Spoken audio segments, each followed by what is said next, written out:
Bab 001. Apa ini? Kalian memberiku makan rumput. Itu sayuran, Nona. Kalian pikir saya sebodoh itu sampai tidak bisa membedakan sayuran dan rumput? Jelas-jelas ini rumput. Lihat ini pakai mata kalian dengan benar. Diana menjemput rumput di antara oseng kangkung dan memperlihatkan pada ketiga pelayan di sana. Masih Daniel, ini bukan rumput. Sebelum memasak kangkung, harusnya kalian pilih-pilih dulu, mana yang kangkung mana yang rumput. Bisa-bisanya kalian menggoreng kangkung dengan rumput. Ditambah lagi rasanya hambar, kotor juga, mulut saya seperti mengunyah tanah. Atau jangan-jangan gak dicuci dulu langsung kalian masak. Maaf Nona, saya salah, ucap pelayan itu, tapi raut wajahnya sama sekali tidak menunjukkan rasa bersalah. Kalimatnya pun acuh tak acuh. Wah, keberadaan Diana di rumah ini ternyata sangat disepelekan. Bahkan pelayan yang digaji pun tidak menghargainya sama sekali. Bukan hanya tidak menghargai tapi justru mengerjainya. Dan ini bukan sehari dua kali tapi sudah 1 bulan. 1 bulan setelah Diana keluar dari rumah sakit pasca koma 3 minggu, mereka memperlakukan Diana semena-mena. Padahal status Diana di rumah ini adalah majikan. Nyonya besar. Berani sekali mereka bertindak kurang ajar seperti ini. Ya, Diana memang hilang ingatan, tapi dilihat tadi tindakan mereka sepertinya mereka sudah terbiasa merendahkan dirinya.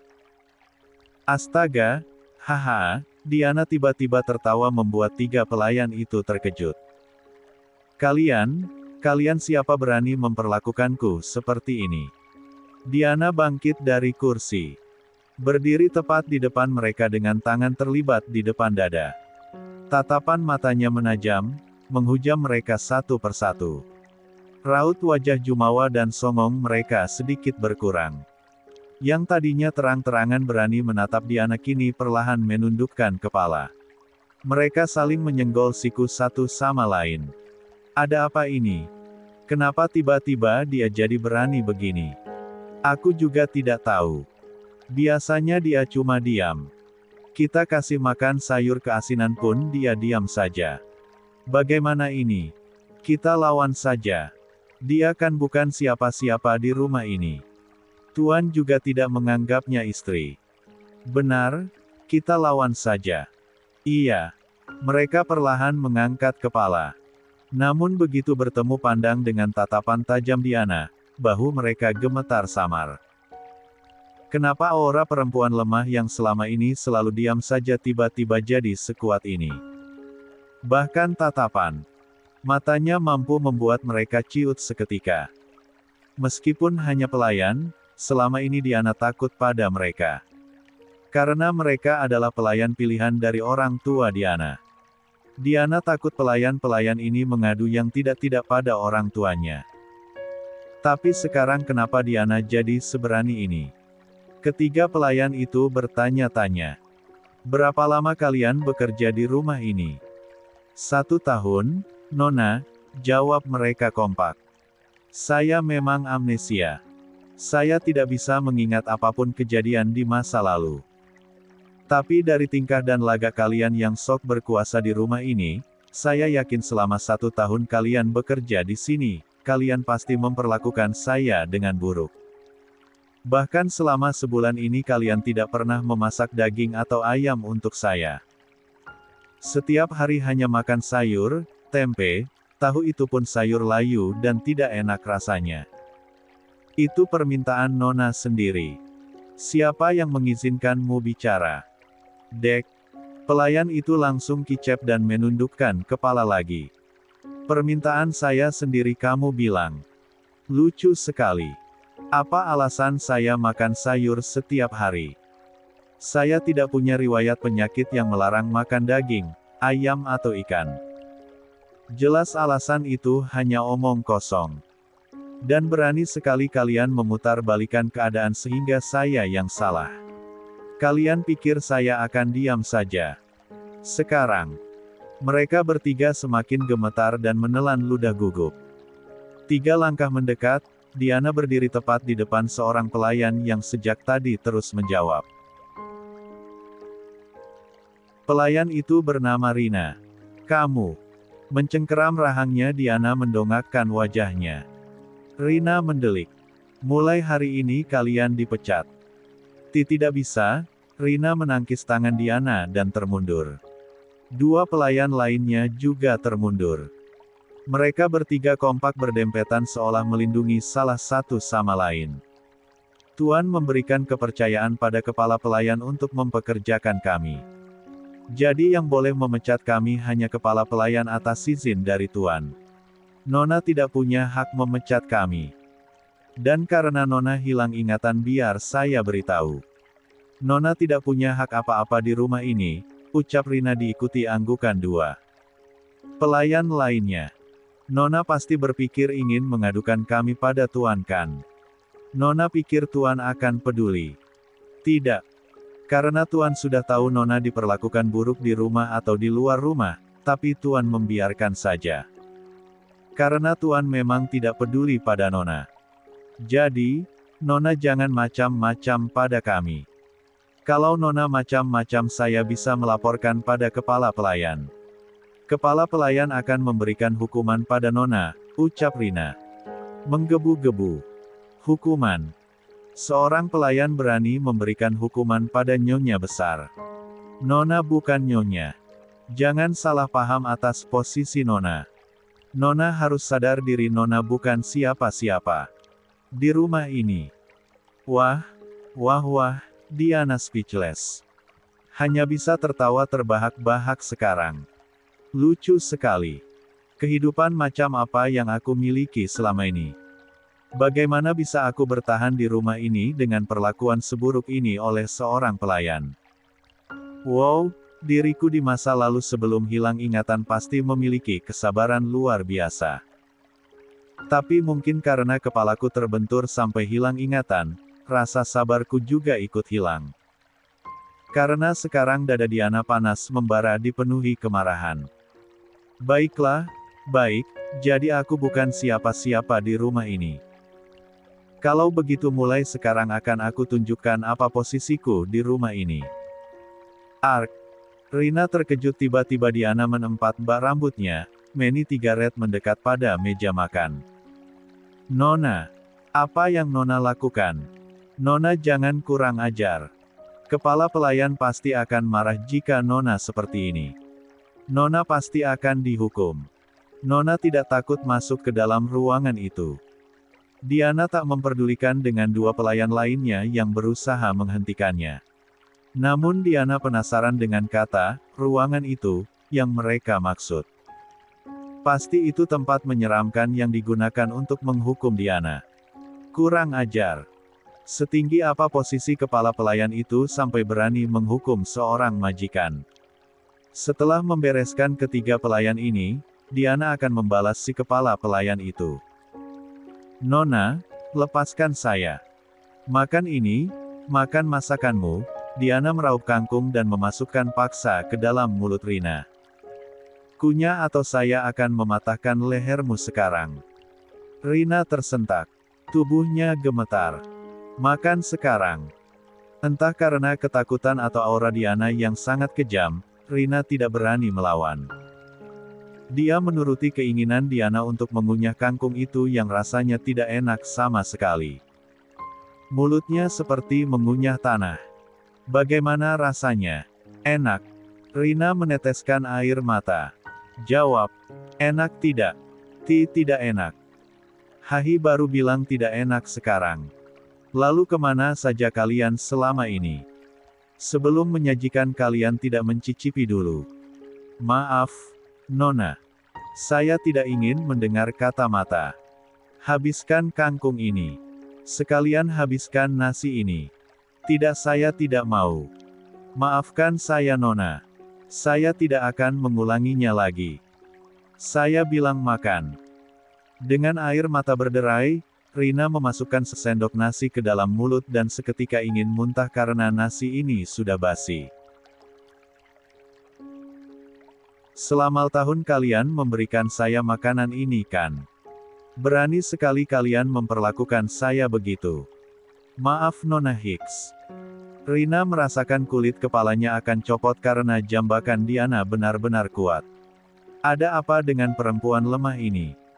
Kenapa tiba-tiba tenaganya jadi sekuat ini? Diana yang dulu sangat tidak berdaya. Bahkan Rina sering pura-pura menyenggol Diana dan Diana langsung jatuh di lantai. Makan. Cepat habiskan. Apa yang kamu lakukan? Suara menggelegar itu masuk dalam indera pendengaran Diana.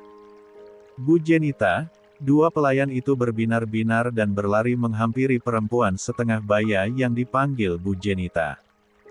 Mereka seperti melihat malaikat datang untuk menyelamatkan mereka. Oh, jadi itu yang pelayan yang menjabat sebagai kepala pelayan. Dilihat dari wajahnya saja Diana sudah bisa merasakan aura-aura nenek sihir peyot. Bu Jenita, tolong saya. Karena lengah Renita berhasil melepas jambakan Diana dan berlari menghampiri Jenita. Tolong saya. Apa sekarang kamu ketakutan hanya karena perempuan lemah dan bukan siapa-siapa seperti dia? Sinis perempuan berusia 40 tahun itu. Bukan begitu Bu Jenita. Nona dia, sulit saya jelaskan tapi saya tidak bisa menghadapinya sendiri. Bu Jenita yang lebih berkuasa. Bu Jenita pasti bisa membuatnya tunduk lagi seperti biasanya. Kalau saya, meskipun saya berani saya cuma pelayan. Saya sedikit takut. Cih, Jenita berdecih dan kembali memandang Diana. Dagunya diangkat tinggi, matanya memicing angkuh. Lagaknya sudah seperti nyonya besar saja. Lagi-lagi Diana takjub pada kesabarannya di masa lalu. Luar biasa hebat bisa bertahan di rumah ini dengan kelakuan para pelayan-pelayan ini yang sangat tidak tahu diri. Berani kamu menatap saya dengan tatapan seperti itu? Jenita menghardik. Tatapan seperti apa yang kamu maksud? Diana semakin menajamkan mata. Anak ini, Jenita mengerutkan dahi. Apa anak lemah ini baru saja membalas omongannya? Diana yang dulu, jangankan menatap, baru melihat kedatangan Jenita saja sudah gemetar ketakutan. Ya, setelah sembuh dan pulang ke rumah ini setelah 1 bulan dirawat di rumah sakit, tingkah Diana memang agak berbeda. Dia berani memerintah, tapi tidak berani melawan. Masih lemah dan tidak berdaya seperti sebelumnya. Namun kali ini bukan hanya melawan, tapi dia seperti memberi balasan. Apa-apaan dengan sikap anak ini? Karena Nona baru pulang dari rumah sakit saya memberi Nona waktu untuk istirahat.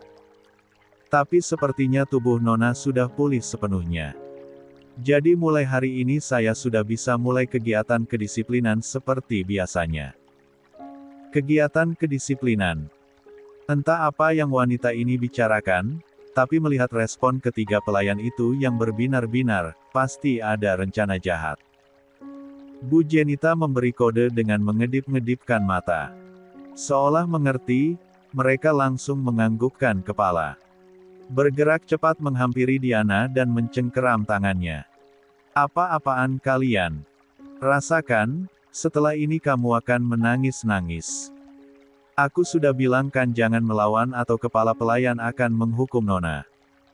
Tapi Nona tetap keras kepala dan melawan kami. Benar harusnya Nona sadar diri. Masih untung kami mau melayani Nora yang tidak dianggap oleh Tuan. Nona malah berbuat seenaknya menyiksa kami.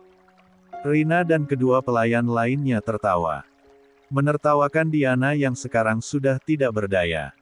Itu menurut mereka, tapi... Sudah, jangan banyak bicara, bawa saja perempuan itu ke tempat kedisiplinan.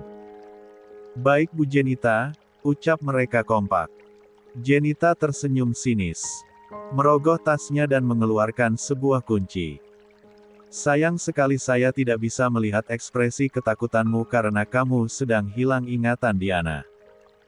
Dulu setiap kamu melihat kunci ini kamu selalu menangis dan menjerit ketakutan, karena kamu sangat membenci ruang kedisiplinan.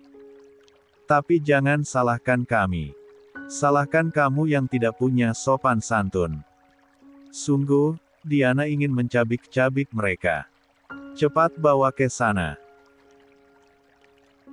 Dengan patuh ketiga pelayan itu menyeret Diana menuju rumah bagian belakang.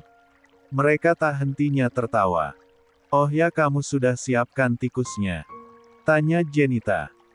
"Tikus selalu siap tersedia, Bu Jenita, saya sudah menyimpannya rapi di gudang sebelah.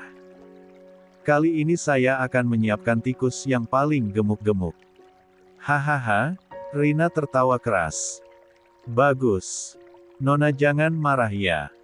Saya hanya menjalankan tugas saya sebagai kepala pelayan untuk menjaga ketertiban rumah dengan baik Nona. Karena Nona sudah membuat keributan, Nona harus mendapatkan kedisiplinan. Ketiga pelayan ini yang membuat masalah denganku. Harusnya mereka yang kamu hukum." Plak. Diana tersentak saat tiba-tiba sebuah tamparan melayang di pipinya. Tamparan keras dari si kepala pelayan arogan yang mendelik marah padanya. "Nona, jangan membuat saya marah. Tolong sadar diri posisi Nona. Nona pikir posisi Nona lebih tinggi daripada pelayan di rumah ini. Kami para pelayan diperlakukan Tuan dengan baik. Tuan juga sering tersenyum dan memberikan kami gaji yang banyak. Sedangkan pada Nona, melirik Nona, Tuan pun tidak sudi.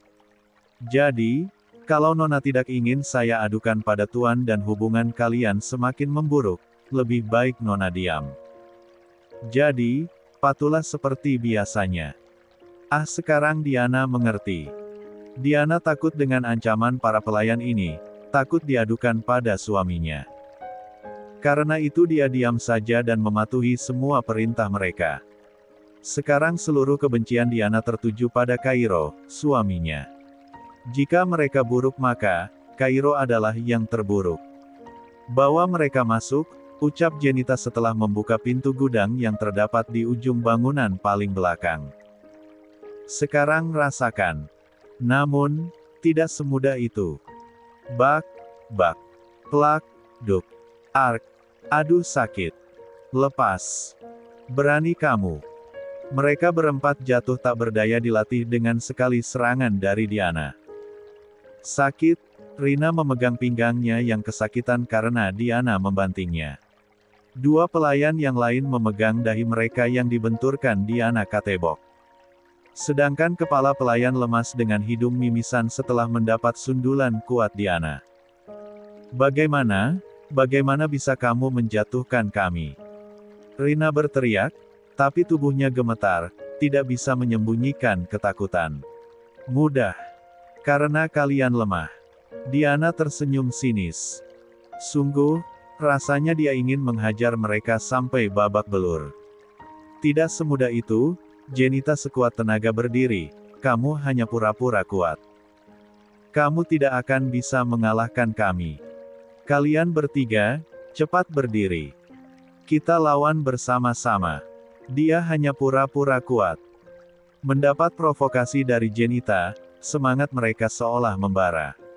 Mereka berdiri bersamaan, menyerang Diana, namun srek, bak, duak. Seolah sudah terbiasa, tangan Diana bergerak secara refleks. Menghalau, menendang, menonjok dan berakhir memukul titik lemah. Seketika mereka pingsan. "Hah, kalian selalu menyebutku lemah tapi ternyata kalian yang lemah. Dasar tikus-tikus tidak berguna." Tentu saja Diana tidak melewatkan kesempatan ini untuk membalas mereka. Menyeret tubuh mereka satu persatu ke dalam ruangan gelap itu, Diana bertekad akan memberikan mereka pelajaran seperti yang mereka lakukan padanya di masa lalu. "Bagus, sekarang tinggal mencari tikus yang kalian pelihara. Cek, bisa-bisanya kalian mengerjai majikan kalian sendiri dengan cara semenjijikan ini. Ruangan ini bau, pengap dan gelap. Hah, ruangan pendisiplinan apanya? Ruangan ini lebih cocok disebut penjara bawah tanah." Ironisnya, selama 1 tahun Diana sering dihukum di ruangan ini. Sungguh tak termaafkan. Aku akan menunjukkan pada kalian siapa majikan kalian yang sebenarnya. Sekilas informasi dari Rina tadi, tikus-tikus yang mereka pelihara ada di gudang lain dekat gudang ini. Begitu sudah menemukan tikus-tikus yang besar, hitam dan bau itu yang terkurung dalam kandang besi, Diana segera membawa tikus itu dan memasukkan melalui lubang khusus. Mereka bahkan sudah menyiapkan lubang-lubang ini. Sialan memang. Setelah beres, Liliana kembali ke rumah. Karena perutnya keroncongan, dia memasak mie instan. Setidaknya mie instan ini lebih enak daripada oseng kangkung dicampur tanah dan nasi yang sudah basi. Menyedihkan. Diana pikir saat bangun dari koma dan berada di ruangan VIP rumah sakit, dia anak orang kaya dan bisa hidup berleha-leha. Tapi ternyata, ya, memang orang kaya sih, tapi bukan orang kaya yang tertindas.